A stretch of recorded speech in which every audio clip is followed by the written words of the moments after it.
Kia ora koutou, everybody. My name's Raewyn Bleakley. I'm the Chief Executive of the New Zealand Food and Grocery Council, and we are very pleased today to be welcoming you all to a webinar focusing on digital labelling in partnership with GS1 New Zealand, Foodstuffs and Woolworths. We'll just give it a couple of minutes while everybody joins and settles in, and then we'll get underway. I did want to share with you all that we are recording today's session because it's on a very important topic, and we would like to make it available to other people after today's event and for those who couldn't make the scheduled time. So please don't let that inhibit you asking questions through the chat. We will be very keen to hear those questions. So I'll start now with the plan for today and who's speaking to you today. So we have a great lineup of guest speakers to assist with this very important topic. Our first speaker will be Richard Manaton from GS1 New Zealand, who's the Chief Operations Officer there. We are very fortunate to be joined today by two representatives from supplier companies who are going to share their actual experience of making the changes that we need to address today's challenge. So we've got Leah Carruthers, who's the Marketing Coordinator at Farah's, and Olly Parkinson, who's Key Account Executive at Epicurean Dairy Company Limited. And then we've also got for our panel discussion, Mark Wolfenden, who's the Director of E-Commerce from Woolworths New Zealand, and Simon Kennedy, Chief Digital Officer of Foodstuffs North Island. So today we will have the GS1 perspective, the supplier perspective, and the retailer perspective, which is a fantastic lineup for you all. So we're going to cover the context of the issue, audits and implications. Richard will cover that. As I've said, Leah and Olly will share their supplier stories, and then we'll move to a panel discussion. Now, please put your questions into the Q&A box at any time. We'll be monitoring those throughout, and then we'll use those for the panel discussion. So just a little bit more about the New Zealand Food and Grocery Council. We're a voluntary membership organisation that represents the manufacturers and suppliers of food, beverage and grocery items, and we have a range of members from large companies to small companies, and also the companies that support them. So it's a great pleasure to be hosting today's webinar on behalf of the industry and assisting everybody who has an interest in doing better in the space of digital labelling. So why are we here today? We're here because labelling is a dynamic challenge for us all. We live in a dynamic environment. There are frequent regulatory changes that impact many products. A recent example of that are the requirements for plain English allergen labelling, which many of you will have to comply with. We also have voluntary labelling opportunities, for example, health safety rating, the health star rating, and many other certifications that may cover things like being organic or other labelling, and it's important that they are done accurately. You may be making changes to your formulations, your recipes, or you may be facing challenges with ingredient availability that mean you need to change your labelling. And of course, as you do that, there's a lag between what you're manufacturing or labelling today and what's sitting in the storeroom or sitting on the shelves at a retailer. So we've got to keep in mind that stock and trade consideration. And very importantly, consumers are making more and more online purchasing decisions. They may be doing their whole shop online, or they may be looking online before they go into store. So what's online is absolutely critical. It's critical to give consumers good information.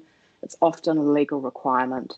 It's really important for suppliers. It's really important for retailers, and it's critically important for consumers.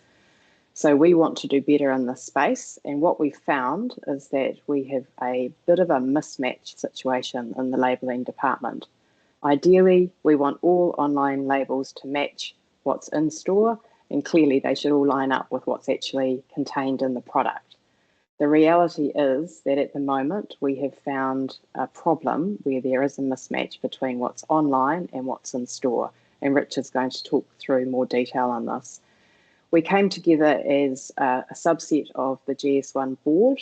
So Simon, Mark and I all sit on the GS1 board, and this issue had come up at many board discussions because it is a challenge and it's important. So we decided to form a working group and make sure that we moved to do better to protect consumers and the industry. So that working group was made up of representatives from the New Zealand Food and Grocery Council, GS1 New Zealand, Foodstuffs and Woolworths. And the working group has worked really well to highlight the issue, to identify challenges across different types of companies, and then collaboratively identify and pursue a range of solutions. And we're going to be talking about some of those with you today. What we really want to achieve out of today, we know it's not a silver bullet, we won't solve the entire problem in one webinar, but we want to spread awareness, share stories that are helpful to you all doing a better job in your own companies, and start the discussion of how we can do better as an industry. So that's where the introduction for me ends, and I will hand over to Richard, and he's going to give you a bit more detail, and we'll roll through the webinar, and I'll see you back when I moderate the panel. Thank you very much. Over to you, Richard. Thank you, Raewyn, and thank you very much for the invitation to participate in this webinar this morning. I appreciate it. Just a very quick introduction of myself and GS1. Obviously, I'm aware that most of you will be aware of GS1 and what we do. We're a not-for-profit organisation, that we are a member-based organisation, and our role is to administer and develop global standards for supply chains around the world. And we do that today on behalf of about 150 markets around the world. But you would know us best as the people that sit behind the barcode, which was the first thing that really got global standards operating in supply chains some 50 years ago. But today, and Danelle, maybe if I could ask you to move to the next slide, please. We're going to talk about a service that GS1 developed reasonably recently, and it came to prominence during the COVID lockdown period, where e-commerce became effectively the only means of getting your groceries to home, especially in the early days of lockdown, and the need to get consumer-facing information on those websites to inform consumer purchasing and selection. So GS1 developed what we call the OnPack service. This is a database of products that now numbers more than 65,000. This database is integrated electronically directly into Foodstuffs and Woolworths systems, both their merchandise and their online systems. And you as a brand owner would make a decision as to whether you want this data to come from GS1 or you actually load it yourself through the supplier portal. If it's chosen to come from GS1, we will photograph the product that we receive from you, we will date stamp it, and we will copy all of the on-pack information that is on the pack. That is the ingredients, the allergen, the brand descriptions, what we call romance copy. This is where you're emphasizing the benefits of your product, etc. Any claims that you make, all of that is captured. Essentially anything that's in the public domain is captured and loaded to the database. Thanks, Danelle. Next slide, please. Now, as part of that service, we undertake to do an audit of the data to ensure that the data that's in the database reflects what's actually on the shelf, because the consumer is ordering against the data that's been surfaced at the retailer's website, but what's delivered at home needs to be the same. And so we audit directly in store. We do this every 6 months, and on average we audit 500 products. That gives us a pretty high confidence level, and we randomly pick products from each bay depending on the number of products per bay, depends on the number of the size of the store. And we alternate between banners and regions during each audit. So, for example, the last 3 audits, one is currently underway right now. The field work is completed, but we're doing the analysis.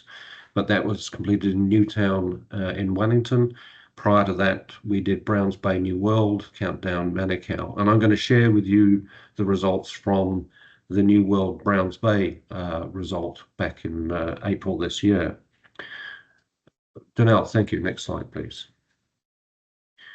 The headline news coming out of that survey was that 13% of the products were not in our sample set. So these were new products that we picked up in the audit, but 87% of them were. So those 847 products. Now you'll note that this is actually quite a bit bigger sample. We took the decision in April this year to do a larger audit sample because we got quite a significant result from the audit previously at Countdown Manukau.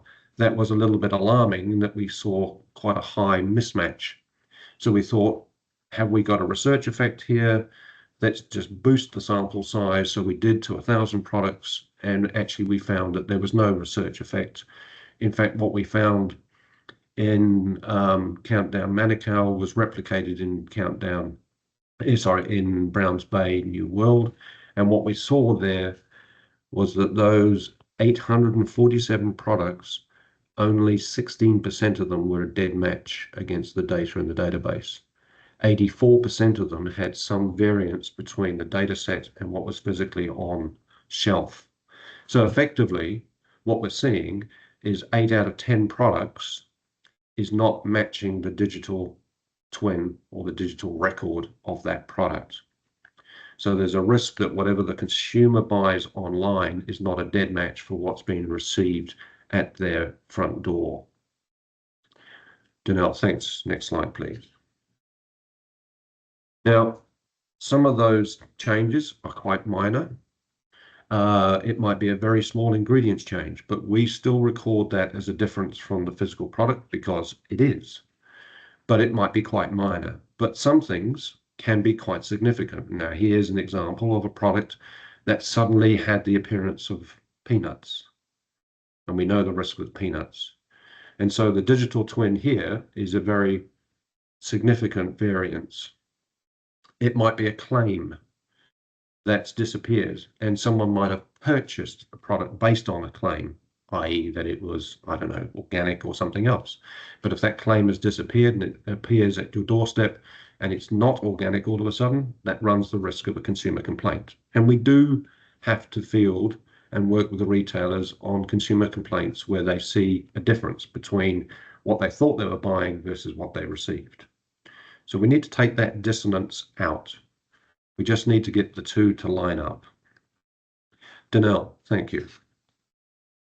So here's the findings of the April audit at Browns Bay, New World. And you can see here, and this is a graph that shows the 9 previous audits, their averages, versus what we saw in April. And you can see that there is a significant variance in the amount of ingredients changes that we are seeing and also the allergen changes. Now, we are very sure that this is down to plain English allergen changes, the peel legislation changes that went through, where manufacturers worked very hard to be consistent with the new requirements of the legislation, which is great.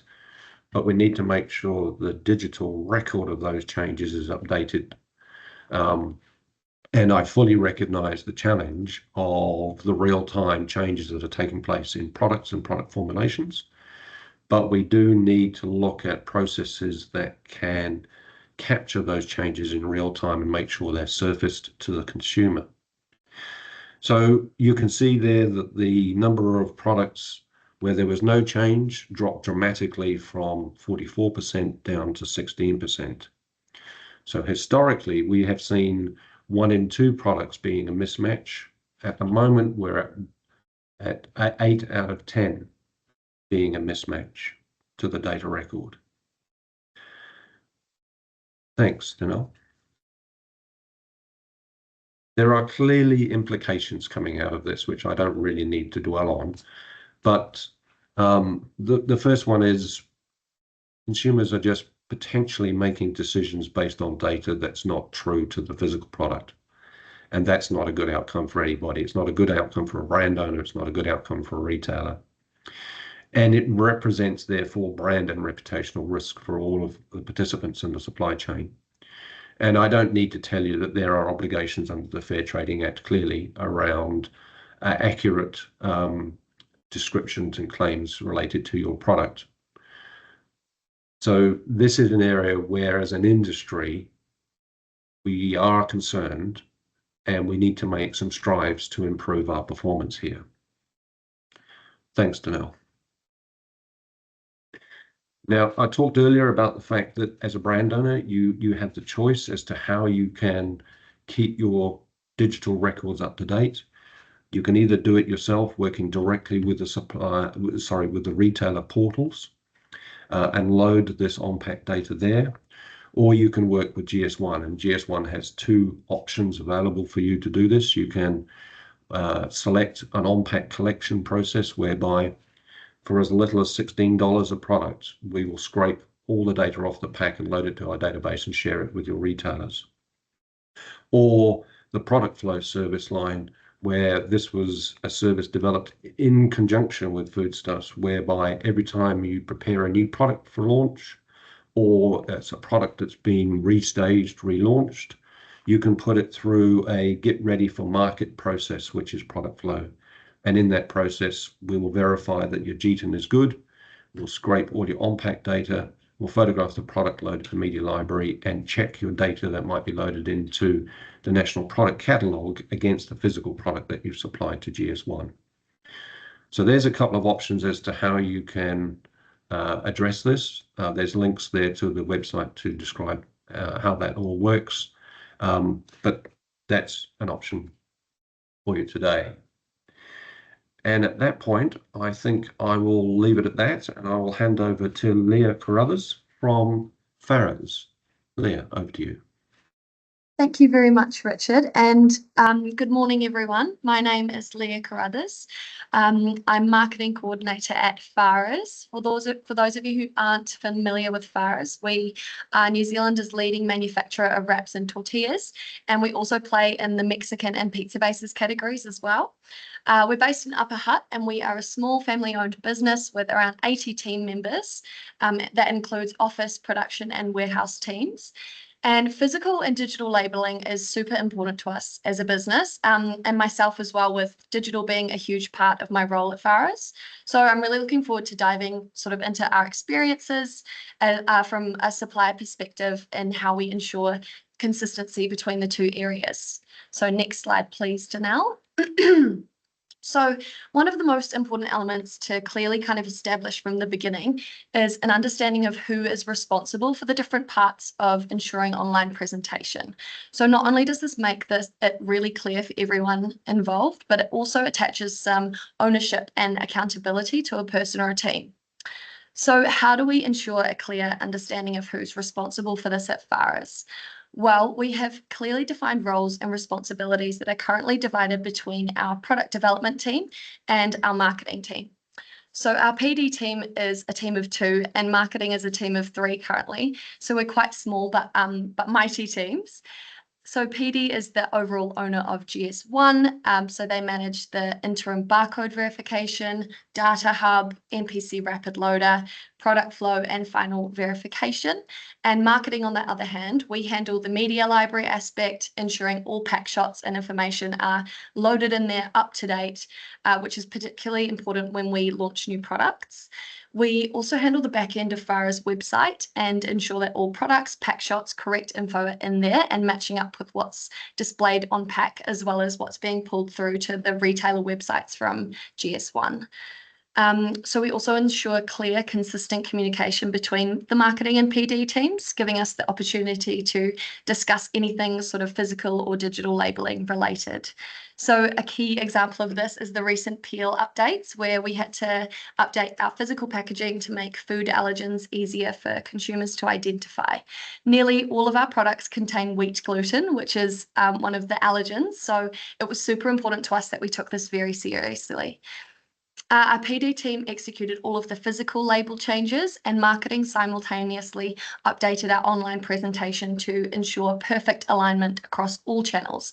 And in the end, we were able to make all the necessary changes ahead of the hard date in February that we had to change by. So we achieved this, by having those responsibilities clearly defined from the very beginning.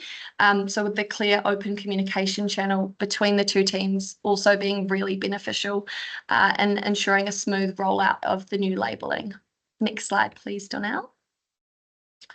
So at Farah's, we place huge importance on maintaining consistent online and digital and physical, labelling. And I think because we fully understand the impact of mismatched online presentation.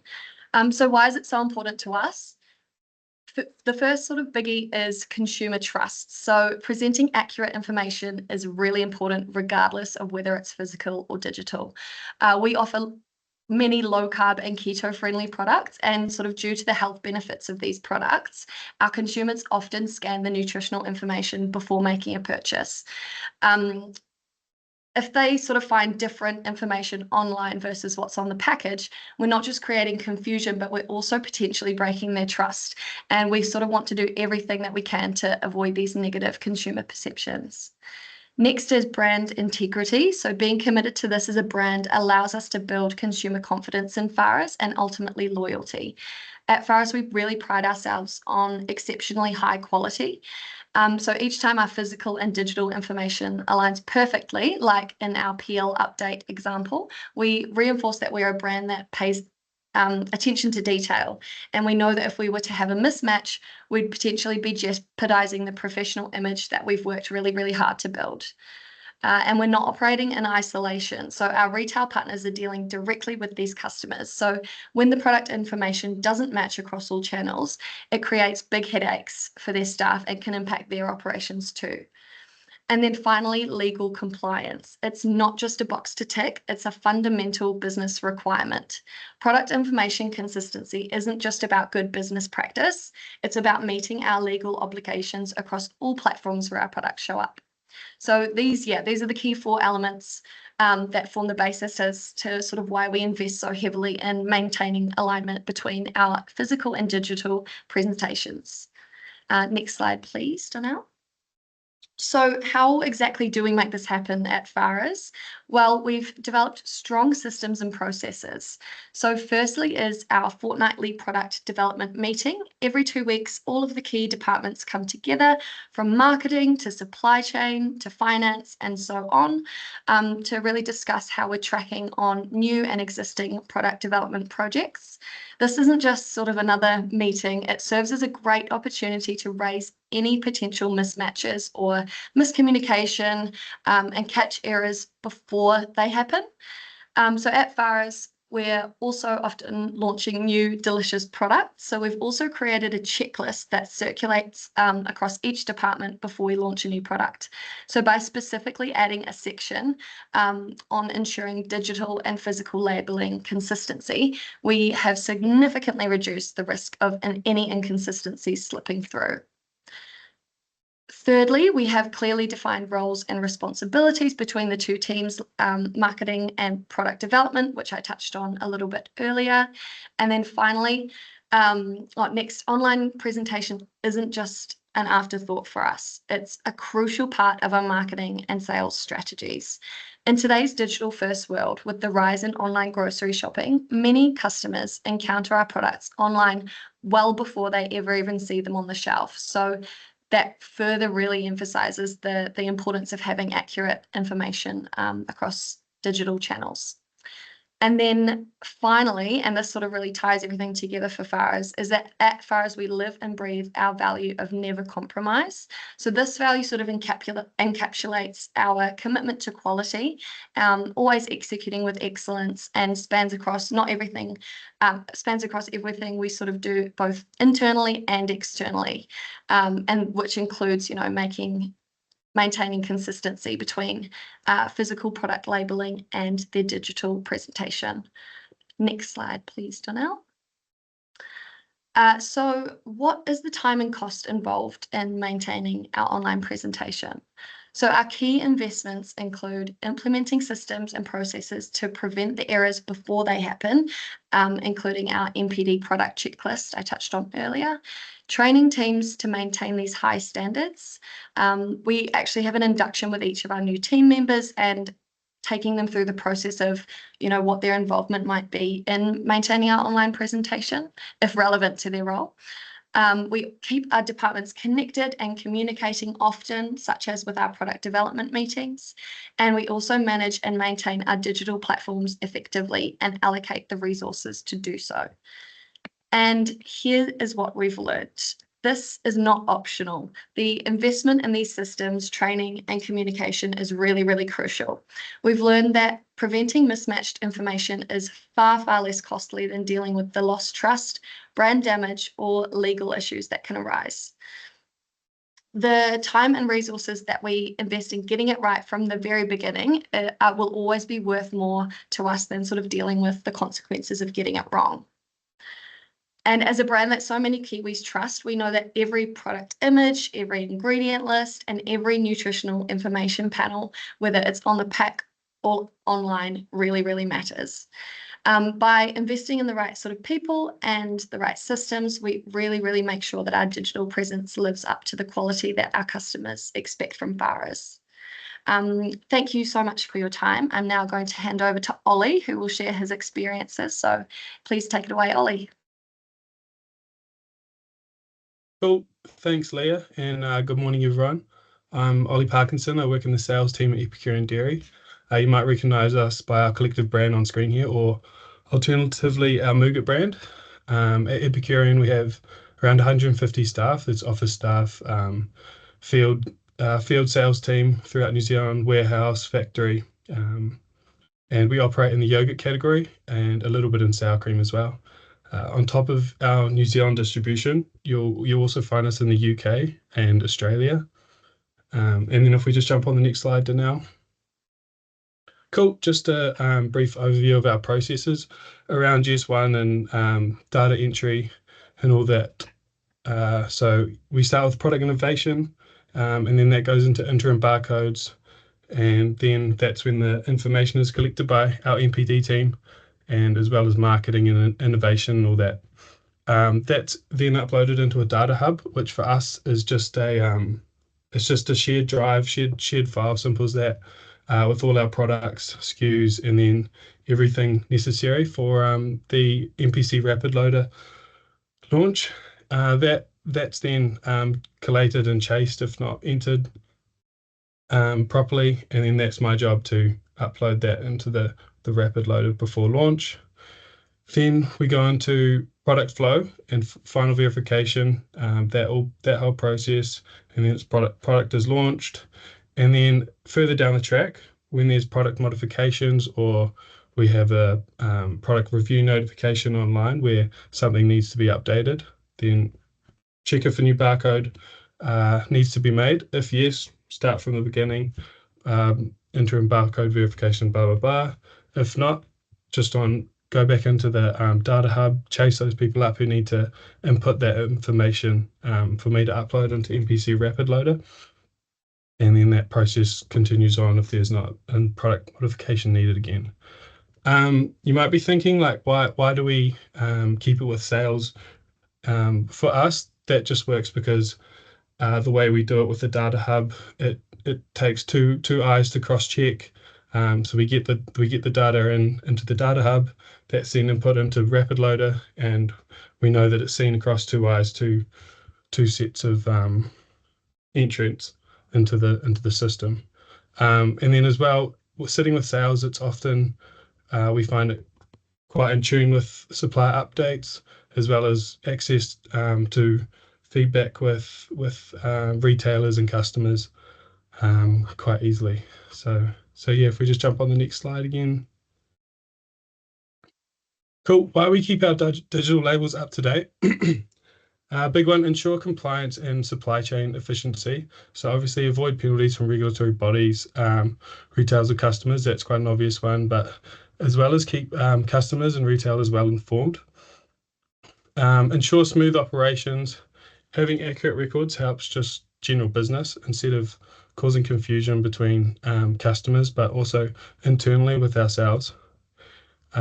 Then recalls and transparency. So obviously 2 big reasons there: having inaccurate data. You don't want to have it lead to troubles and contribute to inefficient processes, etc. around those things. And smooth integration with online platforms. So obviously a big one, customer trust, having data that matches product packaging, being able to promote authenticity and transparency. Customers obviously won't second guess information about the product if they're seeing it on two places, on pack and then online as well. Customer trust as well, having data that matches product packaging, like as well. Just the ease of being able to upload products and data online easily. So supplying to a new retailer, you don't have to individually update their records. They can just like automatically pull through from GS1, and it's just like a lot less time consuming as well. And then big one, maintaining a professional image online. So links in with the last couple of points. So this will lead to trust and satisfaction as well. So it's the brand as much as it is the product itself. And then consistency across various sales channels. So supplying to different suppliers, difficulty to keep up with consistent information without the resource of accurate digital labels. Often retailers can mishandle information, but having a platform where they can just pull it easily and access it themselves is important. And just easy to get consistency through a wide range of products, especially if you have a lot of SKUs like we do. So if we just jump on to the next slide. Cool. Okay, keys to maintaining accurate data online at Epicurean. Our process isn't perfect, but it works for us because of the size and dynamic we operate with. So continuous communication and ability to be flexible. We're not a massive company, so it is easier for us to be flexible and communicate. Doesn't have to go through a bunch of mouths to get to the place it needs to be. Because there's a lot of moving parts and different departments involved in our process. It's important that communication is a big part of our process, especially during launches when changes do happen. But it's equally important throughout the product lifecycle that changes are communicated, especially in our process, because when changes happen with innovation or marketing, this needs to then be communicated down to sales to be updated. And equally, if the sales team hears something in the market or something needs to be changed for compliance reasons, then that needs to be communicated back through to marketing and innovation and all that. Alignment between departments. So I've talked a lot about communication and all that. So that's just a big part of that, being aligned in the business and being able to make decisions and changes. Knowledge transfer and training. When people leave, ensuring there's a seamless transfer of knowledge. So knowing what needs to be done, how it needs to be done, and why. Processes can lose, we've found, efficiency and fall away from when people leave or training doesn't happen. Often responsibility or accurate data upload is spread amongst our business. So it is often just a small part of people's roles. And when people leave and they don't necessarily transfer that knowledge on, it leaves a gap. And we've just put an emphasis on making sure we have accurate process in place. We actually created a 20-page detailed guide of our process, so we don't have that gap when people leave. And that was created before I came here, so that was really helpful for me to just step into the role seamlessly and go through that. So if we just jump on to the next slide now, Danelle, please. Sweet. So lessons we've learned through the time of data entry and to the digital labeling. Data accuracy, so attention to detail, we found super important. Triple checking is important. would rather triple check than make a mistake and have to change it, or ultimately not notice and get caught out for it later. Often harder to change things online, update in the portal, but then remind retailers to update and make those changes online too. So make the most of the available resources online. So this links in with the knowledge transfer.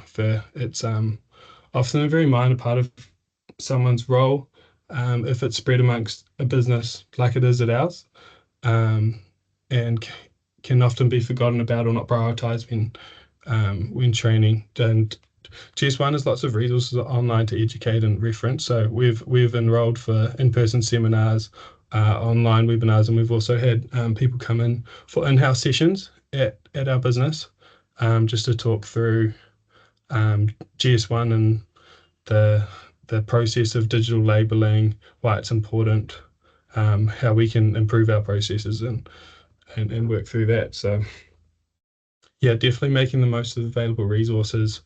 Another point, importance of cross-department alignment. Yeah, as discussed around the keys, communication is important to stay aligned. Get ahead early, don't leave it last minute. You don't want to kind of make minor changes then. You'd rather make minor changes than have to do massive dumps of data upload if you've forgotten, if it hasn't been done in a while. So it's just keeping on top of it all the time is we've found is really important. And then digital labeling, using it as a tool rather than something where compliance is monitored and regulated. So often speaking to people, they think of it as just another part of launching a product that you have to do, rather than a tool to market or market your product or ease the process of launching the product. Often probably why people don't sometimes maybe put as much effort into it if they just see it as something that needs to be done rather than something that's really going to help. Cool. Challenges. So training and knowledge transfer, as I've talked about, often it's not the main part of someone's role. At least that's not how we do it, as we spread the kind of responsibility throughout the business. It's often forgotten about or not prioritized, and the process can maybe fall away. So that's obviously a challenge, just keeping that process in place and kind of sticking to it even when people leave and all that. Then another challenge, obviously, complexity of dealing with large volumes of data. So we have over 65 SKUs of products, and it's important to keep them all up to date. Otherwise, it's a big job doing it all at once, and keeping on top of them if parts are changing all the time and things aren't being communicated. So a lot of information around one product. So the complexity of keeping on top of that is really important.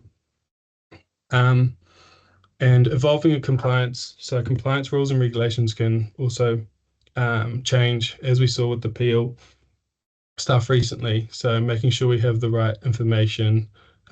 Often this information is fed through GS1 and that the MPC rapid loader. So having a place where your data is accurate and you're able to get feedback on what's going on, if that's right in there, because you don't want to be getting notifications saying this needs to be updated when it's already actually been done and fixed, but it's just not being done on the data isn't accurate online. Cool. And then time. So put time in there because it's a big one. Process can be very time consuming, gathering information and putting it into two places, but it minimize how we do it when we enter it into our data hub and then enter it into rapid loader. It is time consuming, but it allows us to have accurate data. So it's just putting that time aside to kind of commit to it and do it, doing it once and doing it right. Products changing prior to launch and changes not being communicated. Triple checking information is important. And just taking your time with it and putting it in properly was one of the challenges. And then finally, data collation and data handling. So making sure what you're entering is right again. We build our data hub for Rapid Loader to make it easier to update data, and it relies on other people in the business doing their part right. So that was also a challenge for us. Cool. And yeah, that's all for me. And thanks for your time. And I'll pass back to Raewyn now. Wow, thank you so much, Olly and Leah. Your depth of knowledge and the generosity of what you've shared today, I'm just really blown away with. It's fantastic to have that shared with such a wide audience and on this webinar, which we're recording so that other people can watch it. And if there are people on the call, they can review it and learn more from it. So thank you so much for the time and effort you've put into your presentations, Leah and Olly. Fantastic. If we can invite our panel back, Richard, if you can pop your camera on, and Simon and Mark as well, our retailer representatives. Thank you all. Richard, amazing to hear from the GS1 point of view as well. And I heard Olly and Leah referring to the support that they get from GS1, which is really good to have that highlighted so that all of our suppliers out there know that help is available. They don't have to struggle through this challenge on their own, and that where you do get that help from GS1, it makes a difference to how easy it can be for your business to meet these difficult challenges. So I thought, since we've heard from GS1 and our suppliers, I might ask Simon and Mark to share a little bit of how it works from the retail perspective. You end up with these products on your shelves, you end up with the customers, the consumers in your stores or in your online stores and looking at different information, and then you have to deal with their confusion or concern.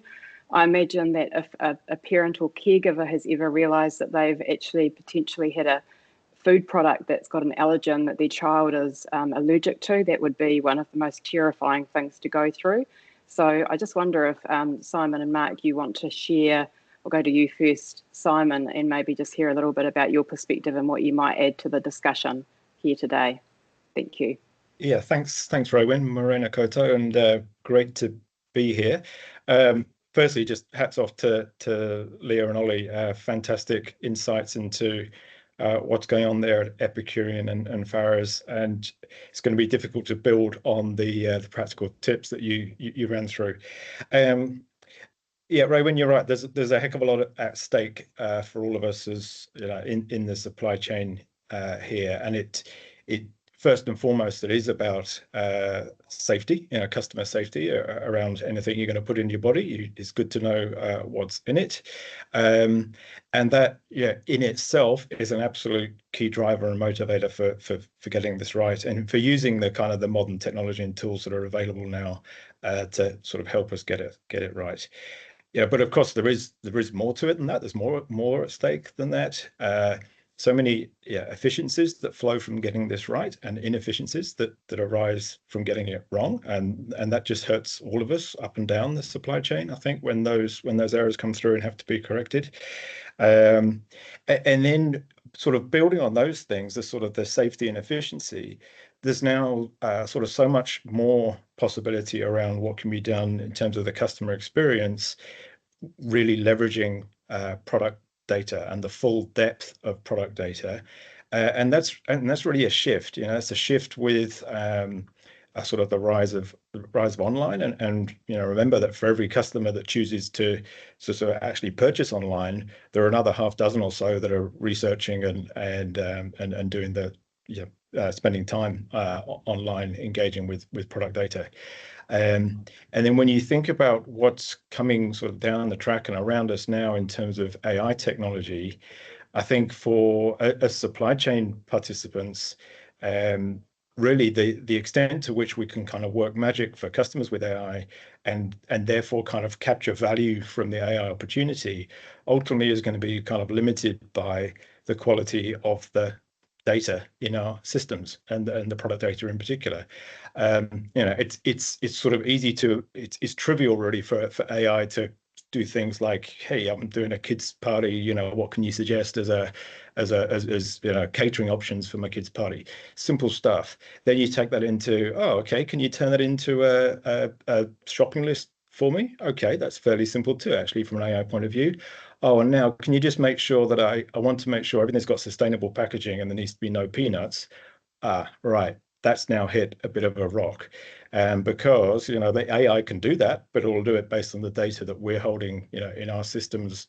That's that's been held in the supplier systems.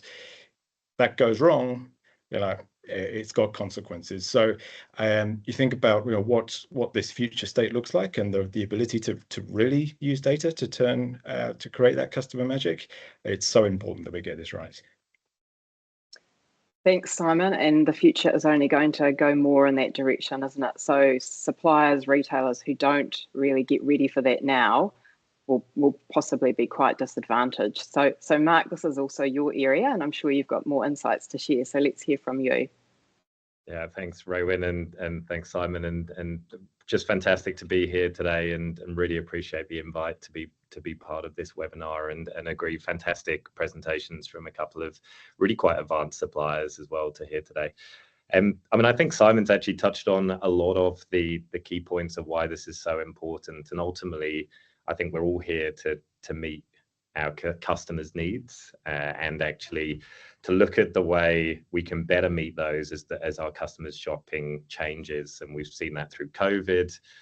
We've seen e-com dropping a little bit off after COVID as people normalized, but we're already now back in growth. And as we look to the next 10 years, it's certainly our belief that the majority of the market growth in grocery in New Zealand is likely to be heavily influenced or driven by either e-commerce or digital. So there's no doubt that the foundations and fundamentals of data is going to be critical to that, as Simon very eloquently put it. I think the only build I'd have on that is I think we immediately, it's quite easy to see the alignment of accurate data with online shopping, or even online research. I think sometimes we can miss all of the other touch points, and Simon mentioned on a few around the sort of use of AI, but what it also unlocks, having accurate, up-to-date information for your products through a retailer, which means actually you get full exposure through a lot of other channels as well. So whether that's email marketing campaigns, and as we increasingly try to personalize other channels like email, it's absolutely critical that we have accurate information for that, but also access to retail media opportunities, and that's obviously one of the largest ways of, or largest growing ways of meeting customers where they're at these days. And then even in an internal process perspective, to make sure that we can actually pick products accurately. So that the photography and the information shown to our pickers who are going around our stores and trying to find your products on the shelf, and make sure we can actually pick them and give customers a complete basket.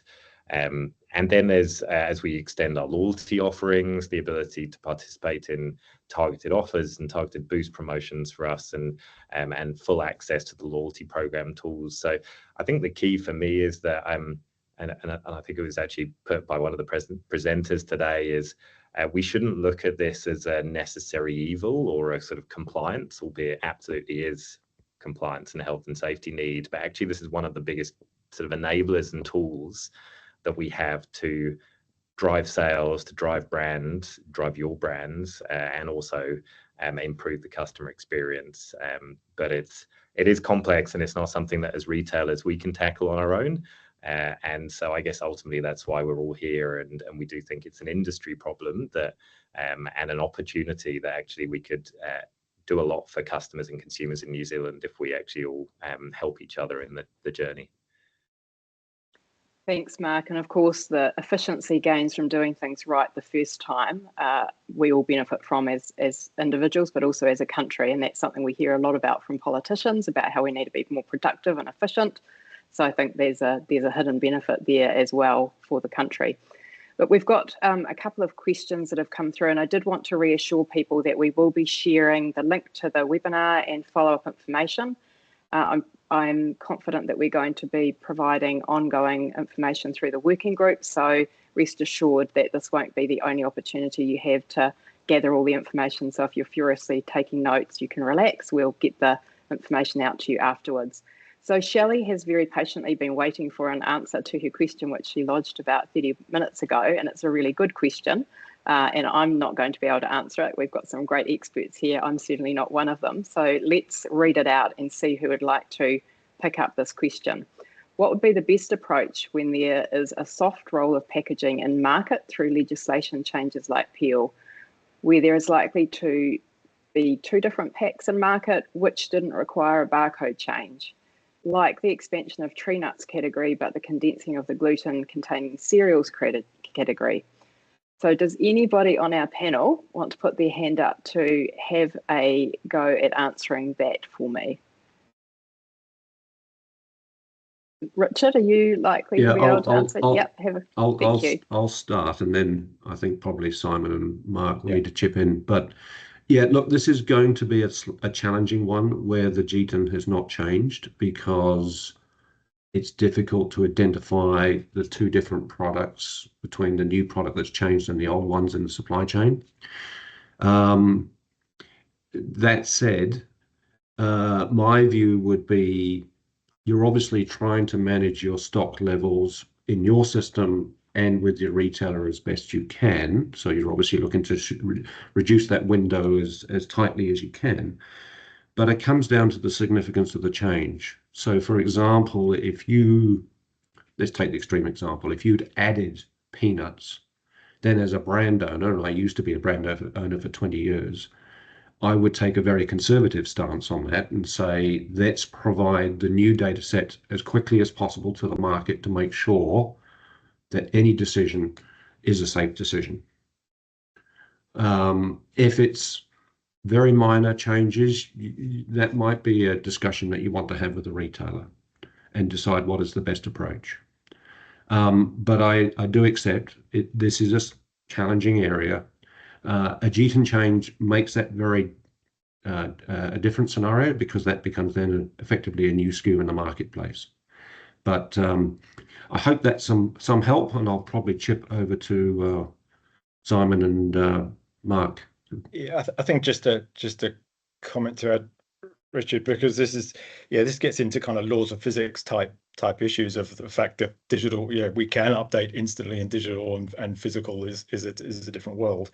And what I think we have to put some trust in here is that the sort of the product regulations environment can work in tandem with our own ability as a supply chain to have sort of discipline and processes such that we, on balance, get good outcomes. So I think the key in a way to this one is, if it's a change that didn't require a pack change and a GTN, didn't require a GTN change, then you would hope that's because there aren't serious consequences of those products being misidentified online. And then we need to rely on the fact that our supply chain processes and data processes work such that the older product is flushed through the supply chain first, and that the sort of the period of uncertainty is minimized. It's probably a good topic for the working group to pick up and really get into some detail on. It's a good point, Simon. I think we'll make a note of that and carry on doing some work on that. There's quite a few questions in the chat that have either been answered by GS1 or directed to GS1 about different costs and facilities within the system. Are there tutorials on GS1 on how to input data for NPC, rapid loader, product flow, and media library? Is that one that GS1, Richard, you can answer quickly, or is that some? Yeah. Yeah, very, very, very quickly. I think the best thing to do is just make contact with us, talk to us where your interest is first, and then we will respond and triage to your need as best appropriate, whether that's a webinar or it's a more face-to-face or something else, some other training support. Yeah, no problem. Just make contact with us and we'll start the process from there. And certainly from the GS1 board point of view and the staff, the big team at GS1, we're here to help. If there's a resource that you need and it's not available, then I'm sure that's something the team would be keen to look at.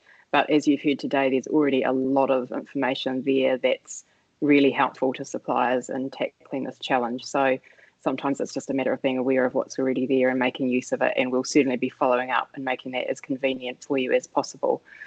I think we probably have time for one more sort of quick discussion before we go to the wrap up, because we've got some final messages. And I thought that I would pose a question that if you're sitting on this webinar and you've done nothing, you're feeling overwhelmed, you're a supplier, it's been a tough market, a tough time in the market, and you just don't know where to start. you've had some challenges, but you don't know where to start.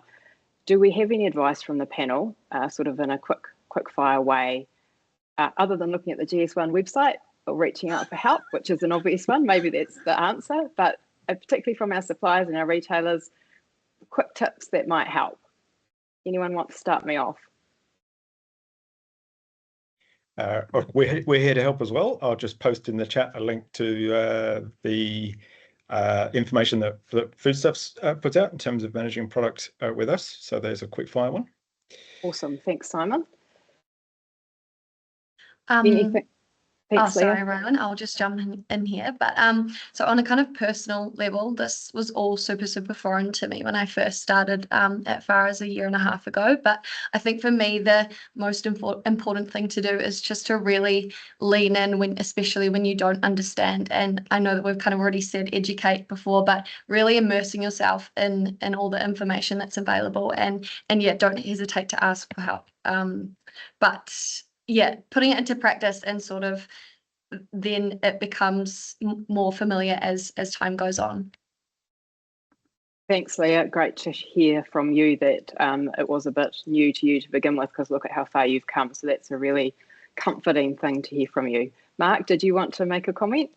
Yeah, I mean, I think for me, where often with technology and digital, we can start thinking really complex, and actually as with anything, it actually starts with people and leadership. And so for me, I think the first thing to do is probably to try to clarify who should be caring about this within the organization, and do they care about it? And are you measuring it in any way? So it's perhaps real simplistic things, but I think this can often fall in the cracks. And we've heard today how many sort of teams this can involve in an organization and the retailer.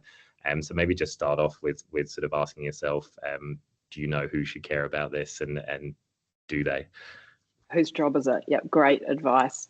Anything final words from you, Olly or Richard?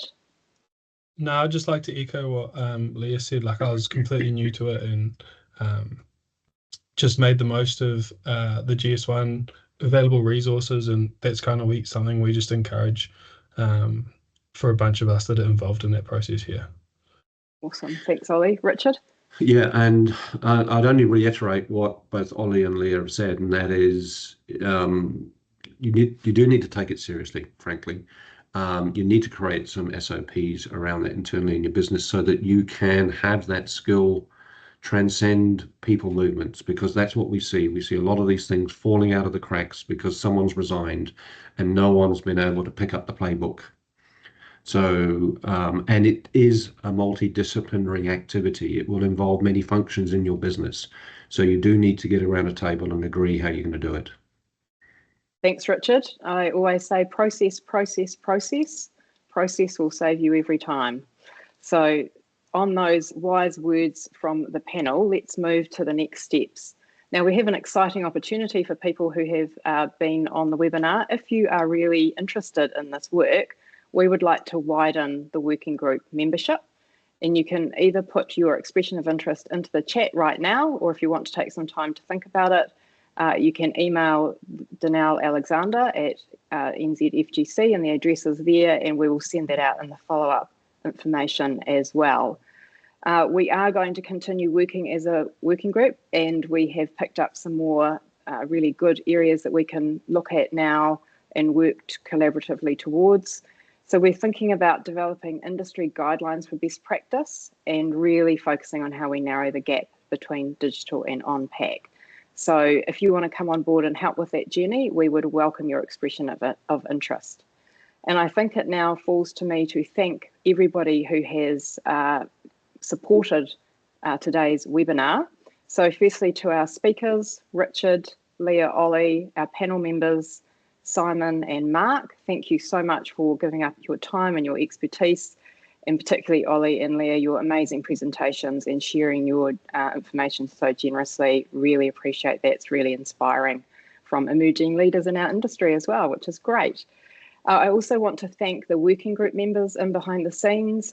You've heard Danelle mentioned a few times today. Danelle Alexander is our Health and Regulatory Manager at NZFGC. She's a member of the working group. She does a lot more than just shift the slides, I can tell you. She's worked with Rebecca Berendt to coordinate today.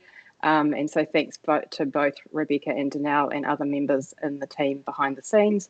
Holly and Casey at NZFGC, who make the tech work for us here. Couldn't do it without you. Thank you very much. So for more information, if you have questions, there's another address there, but we will be sending out follow-up information. And I guess final thank you to all of the participants who have, the attendees who have attended today and put your questions in and stayed till the end. We thank you very much. It's all about the mindset, the passion, and that's what you heard from Olly and Leah today. They really own it, and I think we've got 100 people still listening, and that really shows the commitment to this important topic. So I think we're going to see some improvements in this area, and we're all here to help you. Thanks, everybody. Have a great day. Ka kite. Thanks, Raewyn.